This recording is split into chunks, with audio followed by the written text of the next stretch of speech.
आजादी मांगती है कुर्बानी जो दी हमारे बुजुर्गों ने। अस्सलाम वालेकुम and welcome to the last video of special independence series.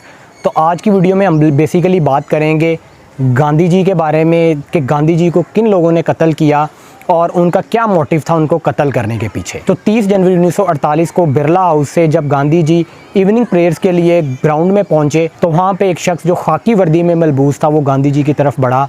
उनको ये लगा कि वो शख्स उनके पाँव को हाथ लगाने के लिए आगे बढ़ा है, लेकिन उस शख्स ने पिस्टल निकाला और 3 गोलियों से गांधी जी का मर्डर कर दिया। तो ये तो 30 जनवरी 1948 का मैंने आपको हाल बताया ना, लेकिन इस कत्ल की प्लानिंग बेसिकली 15 अगस्त 1947 को जब इंडिया के डिफरेंट शहरों में इंडिया की सेलिब्रेशंस मनाई जा रही थी, तब वहीं पूना में कुछ लोगों ने आरएसएस का झंडा लहराया और उनके अंदर शदीद गम गुस्सा पाया जाता था, क्योंकि वो नहीं चाहते थे कि इंडिया की पार्टीशन हो। वो यही चाहते थे कि पूरे बड़े सगीर पे बस हिंदुओं का राज हो।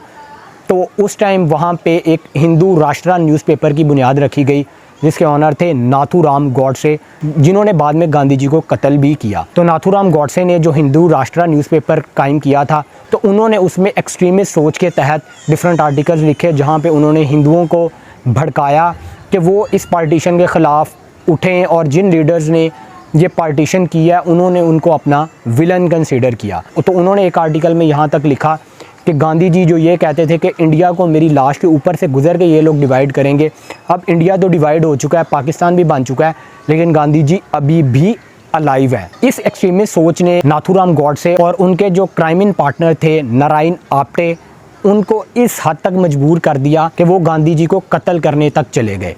तो गांधी जी को कत्ल करने की डिफरेंट अटैम्प्ट्स हुई, जिनमें सबसे सीरियस अटैम्प्ट 20 जनवरी 1948 को हुई, जब गांधी जी बिरला हाउस में एक मीटिंग को हेड कर रहे थे। तब वहां पे एक ग्रेनेड थ्रो किया गया जिससे काफ़ी लोग मुंतशिर हो गए, और दूसरा ग्रेनेड जो है वो गांधी जी के ऊपर थ्रो किया जाना था, लेकिन जिस बंदे की जिम्मेदारी थी ग्रेनेड थ्रो करने की वो वहाँ से भाग गया और उसका नाम था दिगंबर बटगे। दिगंबर बटगे इंडिया में एक साधु के रूप में फिर रहा था, लेकिन असल में वो आरएसएस को डिफरेंट इलीगल वेपन्स प्रोवाइड करता था जिससे वो इंतशार फैलाते थे। और उसी दिन इंडियन पुलिस ने मदन लाल पावा, जो कि एक और आरएसएस का लीडर था, उसको वहाँ से गिरफ्तार कर लिया। मदन लाल पावा के गिरफ्तार होने के बाद नाथूराम गॉडसे हो जाएं, नारायण आप्टे हो जाएं, वीर सावरकर हो जाएं, दिगंबर बटगे हो जाएं, ये डिफरेंट प्लानिंग्स कर रहे थे कि वो गांधी जी तक किस तरह पहुंचे और किस तरह उनको मर्डर किया जाए, क्योंकि उनको पता था कि बिरला हाउस तक जाना ख़तरे से खाली नहीं है। वहाँ पे डिफरेंट जगह पे चेकिंग्स होंगी और वहाँ पे काफ़ी लोगों का रश भी होगा, कोई उनको देख ना ले।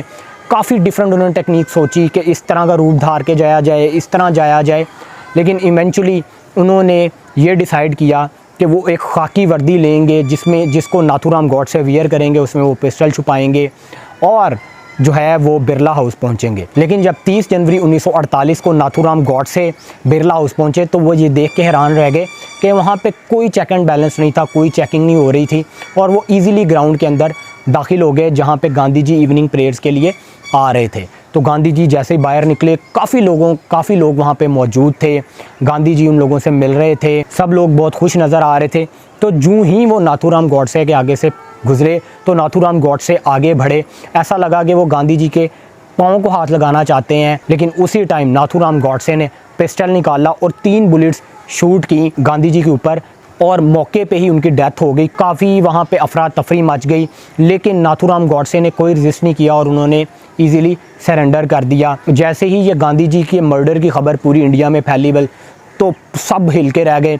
वहाँ पे कुछ जो लोग मौजूद थे उन्होंने मुसलमानों के ऊपर इल्ज़ाम लगाना शुरू कर दिया कि गांधी जी को मारने वाले मुसलमान लोग थे। लेकिन लुइस माउंटबेटन जब उस मौके पे पहुँचे तो उन्होंने इन तमाम जो स्पेकुलेशन थी और र्यूमर्स थी कि मुसलमानों ने गांधी जी को मारा है, उन्होंने शटअप कॉल दी और उन्होंने कहा एक हिंदू ने ही गांधी जी को असैसिनेट किया है। तो नाथूराम गॉडसे को जब गिरफ़्तार कर लिया गया और जब उनको इंडिया की पार्लियामेंट्री कोर्ट में पेश किया गया तो उन्होंने कहा कि मेरा कोई पर्सनल हेट नहीं थी गांधी जी को मारने की, बल्कि एक पॉलिटिकल रीज़न थी, क्योंकि गांधी जी जो कहते थे कि वो पार्टीशन को हर तरह से अपोज़ करेंगे, उन्होंने अपोज़ नहीं किया। वो मुसलमानों के हक़ में बहुत ज़्यादा थे, वो मुसलमानों को प्रोटेक्ट करते थे, और यही वो रीज़न्स थी जिन्होंने मुझे इस कदम उठाने पर मजबूर किया। वीर सावरकर, नाथूराम गॉडसे के भाई नारायण आप्टे, ये सब पुलिस की कस्टडी में थे, लेकिन इवेंचुअली नाथूराम गॉडसे और नारायण आप्टे दोनों को सज़ाए मौत सुना दी गई। लेकिन जब ये ट्रायल चला तो नाथूराम गॉडसे ने कोर्ट में तकरीबन 5 घंटे की स्पीच भी की, जो बाद में एक स्टेटमेंट के तौर पे जो है वो बाद में इंडिया में पब्लिश भी की गई। इसका टाइटल था वाई आई किल्ड गांधी, जिसमें उन्होंने डिफरेंट रीज़न्स लिखी। मेन उनकी रीज़न्स यही थी कि पार्टीशन क्यों हुई और गांधी जी जो है वो मुसलमानों को प्रोटेक्ट करते थे और उनको उनकी आइडियोलॉजी से मसला था, वो चाहते थे कि हर जगह पे हिंदुओं का राज हो। ये सारी स्टेटमेंट्स और ये सारी दलाइल सुनने के बाद नारायण आप्टे और नाथूराम गॉडसे को सज़ाए मौत होगी। दिगंबर बड़गे हो जाएं, वीर सावरकर हो जाएं, ये भी मेन आदमी थे, लेकिन इनको शक की बुनियाद पे छोड़ दिया गया। तो इसी तरह गांधी जी की मौत के साथ जो डिफरेंट वायलेंस चल रहा था इंडिया में पार्टीशन के बाद, उसको भी ब्रेक लग गई, क्योंकि लुइस माउंटबेटन ने सितंबर अक्टूबर तक काफ़ी चीज़ें कंट्रोल कर ली थी, लेकिन गांधी जी की डेथ के बाद तकरीबन कंट्रोल हो गया और लोग अपने अपने जहाँ जहाँ पे थे वो रहना शुरू हो गए।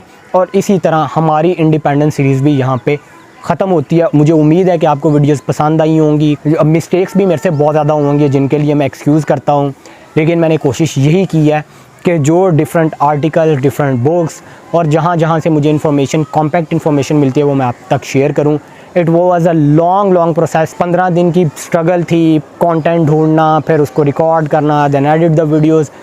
तो thank you very much for making it a big success. अल्हम्दुलिल्लाह काफ़ी अच्छे व्यूज़ आए हैं वीडियोज़ के ऊपर, काफ़ी लोगों ने पसंद भी किया है। So thank you very much. इंशाअल्लाह ताला नेक्स्ट वीडियोज़ में आपसे मुलाकात होती रहेगी। तब तक के लिए मुझे दीजिए इजाज़त। अल्लाह हाफ़िज़।